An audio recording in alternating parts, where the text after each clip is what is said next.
আসসালামু আলাইকুম ওয়া রাহমাতুল্লাহি ওয়া বারাকাতুহু। সুপ্রিয় দেশবাসী, আপনারা সকলে কেমন আছেন? বরাবরের মতো আজকে আপনাদের সাথে একত্রিত হতে পেরেছি, এই জন্য শুকরিয়া আদায় করছি আলহামদুলিল্লাহ। নাহমাদুহু ওয়া নুসাল্লি আলা রাসূলিহিল কারীম, আম্মা বা'দ। قال سبحانه وتعالى سبحان الذي أسرى بعبده ليلا من المسجد الحرام إلى المسجد الأقصى الذي باركنا حوله لنؤريه من آياتنا إنه هو السميع البصير। আলহামদুলিল্লাহ, আজকে আমাদের আলোচ্য বিষয় হলো মেরাজ। চলুন আমরা মেরাজ সম্পর্কে জেনে আসি। আল্লাহ রসুল সাল্লাল্লাহু আলাইহি ওয়াসাল্লাম মেরাজ করেছিলেন, সেই সম্পর্কে আমরা আলোচনা করব ইনশাআল্লাহ। আল্লাহ রাব্বুল আলামিন কুরআনুল কারীমের মধ্যে সূরা বানী ইসরাঈলের মধ্যে বলেন, সুবহানাল্লাযী আসরা বিআবদিহি লাইলাম মিনাল মাসজিদিল হারাম ইলাল মাসজিদিল আকসা। সুবহানাল্লাহ। আল্লাহ রাব্বুল আলামিন বললেন সুবহানা, আল্লাহ হলো পবিত্র। সুবহানাল্লাযী আসরা বিআবদিহি, তার বান্দাকে তিনি ইসরা করেছে, পরিভ্রমণ করেছে। কোথায় পরিভ্রমণ করেছে?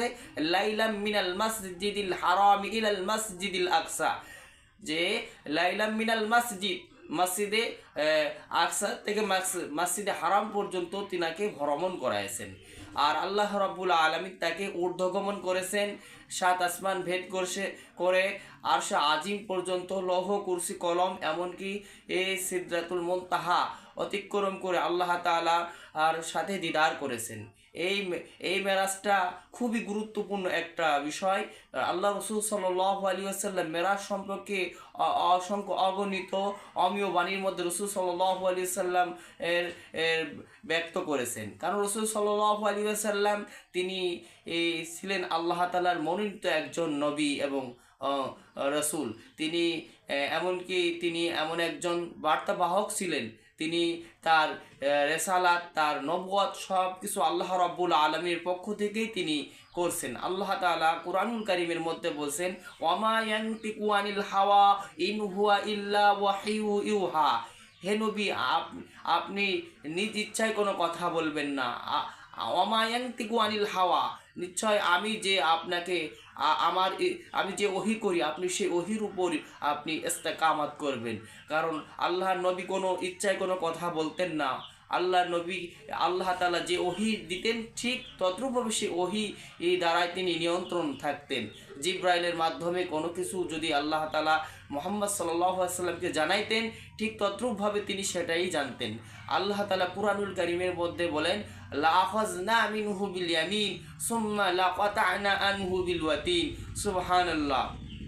আল্লাহ রাব্বুল আলামিন কুরআনুল কারীমের মধ্যে বলেন, আমার নবী তো আমার নিজ ইচ্ছায় কোনো কথা বলতেন না। আর যদি নিজ ইচ্ছায় কোনো কথা বলতেন, আমি আল্লাহ তাআলা কি করতাম? আমি আল্লাহ তাআলা লাআখাযনা মিনহু বিল ইয়ামিন, তার ডান হাত অবশ্যই চেপে ধরতাম। আর কি করতাম? সুম্মা লাকাতা'না আনহু বিল ওয়াতিন, আমি তার কণ্ঠনালীকে কেটে ফেলতাম। আল্লাহু আকবার।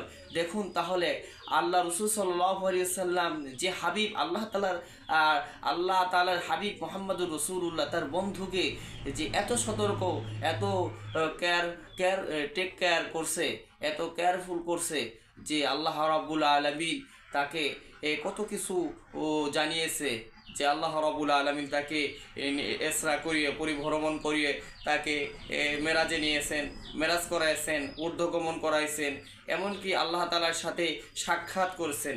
এবং কোনো মুফাসসির এবং হাদিসের পরিভাষার মধ্যে আছে, আল্লাহ রসুল সাল্লাল্লাহু আলাইহি ওয়াসাল্লাম আল্লাহর সাথে দেখা করছে, এক ধনুক ব্যবধান ছিল। আল্লাহ তাআলা সাথে কথোপকথন হয়েছে। আল্লাহ রাব্বুল আলামিন মুহাম্মদ সাল্লাল্লাহু আলাইহি ওয়াসাল্লামকে জান্নাত দেখাইছে, জাহান্নাম দেখিয়েছেন।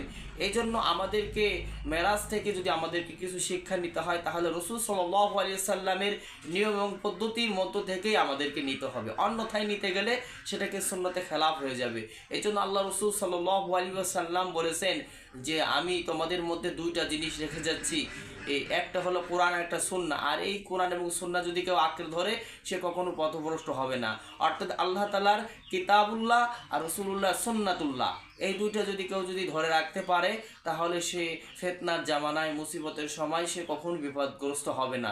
এই জন্য আসুন আমরা মেরাজ সম্পর্কে আমরা যতটুকু জানতে পারলাম, এ থেকে যেন আমরা আমল করতে পারি। কারণ মেরাজে মেরাজে আল্লাহ রসুল সাল্লাল্লাহু আলাইহি সাল্লামের চমৎকার কিছু ঘটনা ঘটছে, সে বিষয় নিয়ে আমরা আংশিক কিছু আলোচনা করলাম। আল্লাহ রাব্বুল আলামিন এই আংশিক আলোচনা থেকে আমাদেরকে সকলকে আমল করার তৌফিক দান করুক। ও আখির দাওয়ানা আনিল হামদুলিল্লাহি রাব্বিল আলামিন। সকলে ভালো থাকবেন। আসসালামু আলাইকুম ওয়া রাহমাতুল্লাহ।